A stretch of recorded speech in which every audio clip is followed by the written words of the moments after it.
दोस्तों, आज का हमारा यह वीडियो बनाना किसी धर्म विशेष को ऊंचा दिखाना या फिर किसी दूसरे धर्म को नीचा दिखाना बिल्कुल ही नहीं है। लेकिन बाबा साहेब भीमराव अंबेडकर की जीवनी को बताते हुए और हमने जब ये रिसर्च किया, तब हमारे मन में भी एक सवाल आया कि क्या हिंदू धर्म सच में अस्पृश्यता सिखाती है। इस समाज में समय के साथ कुछ प्रथाएं विकसित हुई जिनमें जाति आधारित भेदभाव और अस्पृश्यता भी शामिल हो गई। यह सामाजिक बुराई थी, ना कि धार्मिक सिद्धांत। नमस्ते दोस्तों, स्वागत है आपका हमारे चैनल पर। आज हम बात करने वाले हैं एक ऐसे सवाल पर जो अक्सर लोगों के मन में उठता ही रहता है। डॉक्टर भीमराव अंबेडकर ने ईसाई धर्म को क्यों अपनाया, या फिर क्या उन्होंने सच में ईसाई धर्म अपनाया भी था? यह सवाल इतना महत्वपूर्ण क्यों है? आज के इस वीडियो में हम इसी विषय पर चर्चा करेंगे, तो वीडियो को अंत तक जरूर देखें। डॉक्टर अंबेडकर का जन्म एक दलित परिवार में हुआ था। डॉक्टर भीमराव अंबेडकर का जन्म 14 अप्रैल 1891 को महू मध्य प्रदेश में हुआ था। उनके पिता का नाम रामजी मालोजी सतपाल और माता का नाम भीमाबाई था। उनका परिवार महार जाति से था, जिसे उस समय अछूत माना जाता था। उस समय भारत में जाति व्यवस्था और छुआछूत की प्रथा बहुत ही क्रूर रूप में मौजूद थी। उस जमाने में दलितों के साथ बहुत ही भेदभावपूर्ण व्यवहार किया जाता था। उन्हें समाज की मुख्य धारा से अलग थलग रखा जाता था और उनके साथ अमानवीय व्यवहार किया जाता था। डॉक्टर अंबेडकर की बचपन की कहानी उनके साथ हुए भेदभाव और अपमान से भरी हुई है। उन्हें छोटी उम्र से ही छुआछूत का दंश झेलना पड़ा। उनके गांव में दलितों को सार्वजनिक कुओं से पानी भरने की इजाजत नहीं थी। उन्हें ऊंची जाति के लोगों के दया पर निर्भर रहना पड़ता था। अगर कोई उन्हें पानी देता भी था तो उसे दूर से डालकर दिया जाता था ताकि वह अछूत ना छुए जाए। स्कूल में भी उनके साथ भेदभाव किया जाता था। उन्हें कक्षा के अंदर बैठने की इजाजत नहीं थी। उन्हें क्लासरूम के बाहर फर्श पर बैठकर पढ़ना पड़ता था। अगर उन्हें पानी पीना होता था तो ऊंची जाति के बच्चे उनके हाथों से पानी नहीं छूते थे। एक चपरासी ऊंचाई से पानी डालता था और उन्हें मुंह से पकड़ना पड़ता था। दलितों को मंदिर में प्रवेश करने की इजाजत नहीं थी। डॉक्टर अंबेडकर ने अपने बचपन में यह अनुभव किया कि धर्म के नाम पर भी लोगों के साथ भेदभाव किया जाता है।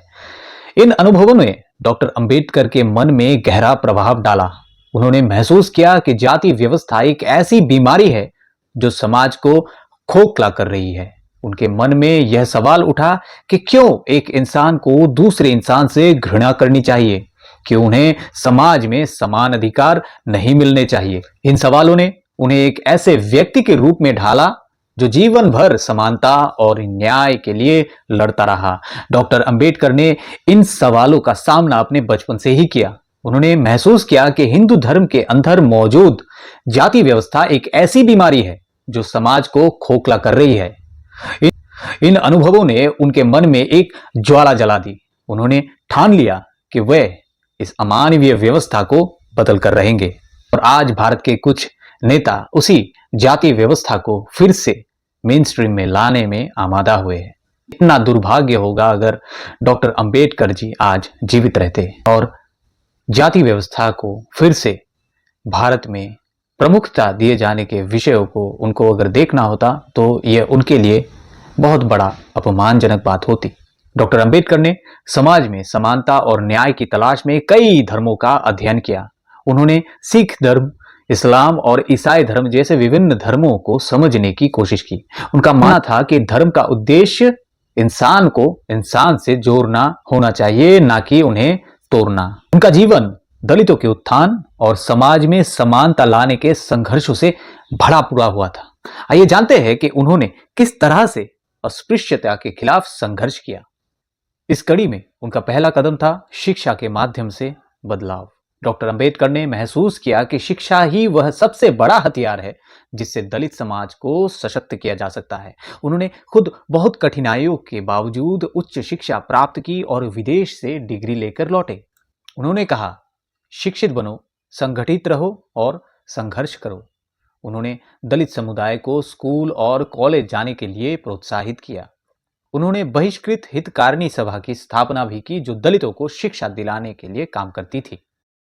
डॉक्टर अंबेडकर ने 1927 में महार सत्याग्रह किया। जिसका उद्देश्य था दलितों को सार्वजनिक तालाबों और कुओं से पानी लेने का अधिकार दिलाना।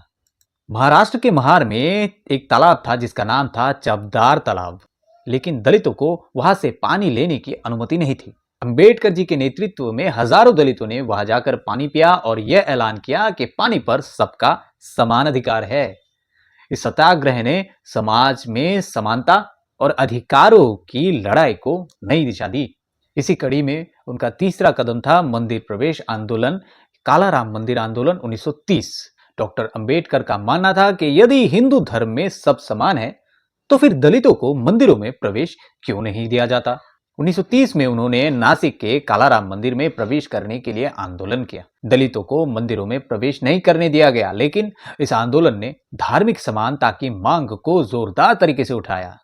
इससे हिंदू समाज में सुधारवादी सोच को बढ़ावा भी मिला। उनका अगला कदम था छुआछूत उन्मूलन के लिए संविधान में प्रावधान।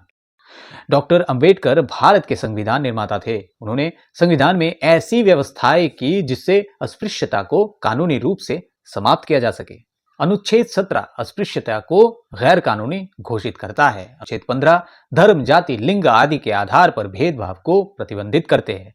अनुच्छेद 46 दलितों और पिछड़े वर्गों के उत्थान के लिए सरकार को विशेष प्रयास करने का निर्देश देती है। उनका अगला कदम दलितों के लिए राजनीतिक अधिकार पूना पैक्ट 1932 के रूप में जाना जाता है। डॉक्टर अंबेडकर ने दलितों को राजनीतिक रूप से सशक्त करने के लिए अलग निर्वाचक मंडल यानी सेपरेट इलेक्टोरेट की मांग की, जिससे वे अपने नेता खुद चुन सके। 1932 में ब्रिटिश सरकार ने कम्युनल अवार्ड दिया, जिससे दलितों को अलग से मतदान का अधिकार मिला, लेकिन महात्मा गांधी ने इसका विरोध किया और आमरण अनशन शुरू कर दिया। इसके बाद पूना समझौता यानी पूना पैक्ट हुआ, जिसके तहत दलितों को आरक्षित सीटें दी गई, लेकिन अलग निर्वाचक मंडल नहीं मिला। यह एक बड़ा राजनीतिक संघर्ष था जिससे दलित समाज को आरक्षण का अधिकार मिला। साहेब भीमराव अंबेडकर का अगला कदम हिंदू धर्म छोड़ने का संकल्प। 1956 में उन्होंने बौद्ध धर्म ग्रहण कर लिया। डॉक्टर अंबेडकर ने 1935 में कहा था, मैं हिंदू के रूप में जन्मा जरूर हूं, लेकिन हिंदू के रूप में मैं मरूंगा नहीं। ईसाई धर्म ने उन्हें आकर्षित किया क्योंकि इस धर्म में सभी लोगों को समान माना जाता है। ईसाई धर्म की शिक्षाएं जाति, वर्ग और लिंग के आधार पर भेदभाव नहीं करती। यही कारण था कि अंबेडकर ने ईसाई धर्म को एक संभावित विकल्प के रूप में देखा। लेकिन क्या डॉक्टर अंबेडकर ने वाकई में ईसाई धर्म अपनाया? जवाब है नहीं। हालांकि उन्होंने ईसाई धर्म को गंभीरता से विचार किया, लेकिन अंत में उन्होंने बौद्ध धर्म को चुना। 14 अक्टूबर 1956 को डॉक्टर अंबेडकर ने खुद और लाखों अनुयायियों के साथ बौद्ध धर्म अपना लिया। उन्होंने बौद्ध धर्म को चुना क्योंकि यह धर्म न सिर्फ समानता और न्याय की बात करता है, बल्कि यह भारत की संस्कृति और इतिहास से भी जुड़ा हुआ है। बौद्ध धर्म ने उन्हें एक ऐसी पहचान दी जो जाति व्यवस्था से मुक्त थी। तो फिर ईसाई धर्म के प्रति अंबेडकर का आकर्षण क्यों था? दरअसल डॉक्टर अंबेडकर ने ईसाई धर्म को एक ऐसे धर्म के रूप में देखा जो सामाजिक समानता और मानवाधिकारों की बात करता है। उन्होंने लिखा था कि ईसाई धर्म ने भारत में दलितों और पिछड़े वर्ग को शिक्षा और सम्मान दिलाने में अहम भूमिका निभाई। ईसाई मिशनरियों ने दलितों के लिए स्कूल और अस्पताल बनवाए, जिससे उन्हें समाज में एक नई पहचान मिली। यही कारण था कि अंबेडकर ने ईसाई धर्म को एक विकल्प के रूप में देखा था। दोस्तों, डॉक्टर अंबेडकर का धर्म परिवर्तन कोई साधारण घटना नहीं थी, यह एक सामाजिक क्रांति थी। उन्होंने धर्म को एक ऐसे साधन के रूप में देखा जो समाज को बदल सकता है। हालांकि उन्होंने ईसाई धर्म को गंभीरता से विचार किया, लेकिन अंत में बौद्ध धर्म को चुना क्योंकि यह उनके विचारों और भारत की संस्कृति से सबसे करीब था। 14 अक्टूबर 1956 को डॉक्टर अंबेडकर ने एक ऐतिहासिक फैसला लिया। उन्होंने नागपुर में एक विशाल समारोह का आयोजन किया, जहां उन्होंने खुद और लाखों अनुयायियों के साथ बौद्ध धर्म अपनाया। यह घटना न सिर्फ एक धार्मिक परिवर्तन था, बल्कि एक सामाजिक क्रांति भी थी। लेकिन क्या आप जानते हैं कि उस दिन क्या हुआ था? 14 अक्टूबर 1956 को डॉक्टर अंबेडकर ने नागपुर में एक विशाल समारोह का आयोजन किया। इस समारोह में लाखों लोग शामिल हुए। डॉक्टर अंबेडकर ने खुद और अपने अनुयायियों के साथ बौद्ध धर्म अपनाया। इस घटना को धर्म दीक्षा कहा जाता है। डॉक्टर अंबेडकर ने बौद्ध धर्म के 22 प्रतिज्ञाओं को पढ़कर सुनाया और उन्हें अपनाया। इन प्रतिज्ञाओं में हिंदू धर्म की जाति व्यवस्था और अंधविश्वासों को खारिज करने की बात कही गई थी। उस दिन कुछ प्रमुख घटनाएं भी हुई। डॉक्टर अंबेडकर और उनकी पत्नी सविता अंबेडकर ने बौद्ध भिक्षु महास्थवीर चंद्रमणि से बौद्ध धर्म की दीक्षा ली। उन्होंने अपने अनुयायियों को भी 22 प्रतिज्ञाएं यानी शपथ दिलाई, जिसमें हिंदू देवी देवताओं की पूजा ना करने और जातिवाद को त्याग करने का संकल्प था। क्या थी वो प्रतिज्ञाएं? डॉक्टर अंबेडकर ने 22 प्रतिज्ञाएं पढ़कर सुनाई। इनमें से कुछ प्रतिज्ञाएं थी: मैं हिंदू देवी देवताओं में विश्वास नहीं करूंगा, मैं जाति व्यवस्था को नहीं मानूंगा, मैं बौद्ध धर्म के सिद्धांतों का पालन करूंगा। धर्म दीक्षा: डॉक्टर अंबेडकर ने बौद्ध भिक्षु महास्थवीर चंद्रमणि से धर्म की दीक्षा ली। उन्होंने त्रिशरण और पंचशील का पालन करने का संकल्प लिया। लाखों लोगों का धर्म परिवर्तन भी हुआ। उस दिन लगभग 5 लाख लोगों ने बौद्ध धर्म को अपनाया। यह इतिहास में सबसे बड़ा धर्म परिवर्तन था। डॉक्टर अंबेडकर का बौद्ध धर्म अपनाना न सिर्फ एक धार्मिक घटना थी, बल्कि यह एक सामाजिक क्रांति भी थी। इसके कुछ प्रमुख प्रभाव थे। दलितों को नई पहचान: बौद्ध धर्म ने दलितों को एक नई पहचान और सम्मान दिलाया, उन्हें जाति व्यवस्था से मुक्ति दिलाई। सामाजिक बदलाव: इस घटना ने समाज में बदलाव की एक नई लहर पैदा की। लोगों ने जाति व्यवस्था और छुआछूत के खिलाफ आवाज उठाना शुरू किया।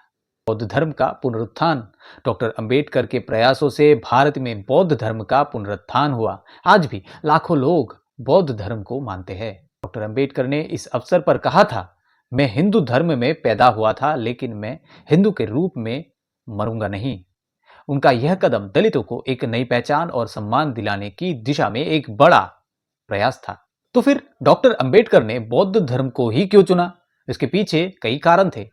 समानता और न्याय: बौद्ध धर्म सभी लोगों को समान मानता है और जाति, वर्ग और लिंग के आधार पर भेदभाव नहीं करता। तर्क और विज्ञान: बौद्ध धर्म तर्क और विज्ञान पर आधारित है। यह धर्म अंधविश्वास और कर्मकांड को नहीं मानता।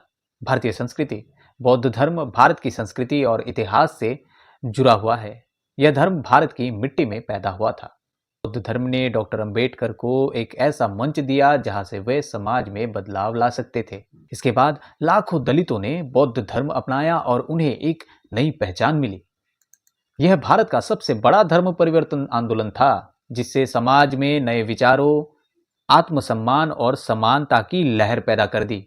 आइए जानते हैं कि जब अंबेडकर ने बौद्ध धर्म अपनाया तो क्या हुआ और इसका क्या प्रभाव पड़ा। बौद्ध धर्म को अपनाने के बाद दलितों में जागरूकता बढ़ी और उन्होंने अपने अधिकारों के लिए आवाज उठानी शुरू कर दी। इस घटना के बाद भारत में दलित राजनीति और ज्यादा मजबूत हुई। कई सामाजिक सुधारकों और संगठनों ने समाज के निर्माण के लिए काम करना शुरू कर दिया। महज 2 महीने बाद 6 दिसंबर 1956 को डॉक्टर अंबेडकर का निधन हो गया, लेकिन उनका बौद्ध धर्म आंदोलन उनके मृत्यु के बाद भी जारी रहा।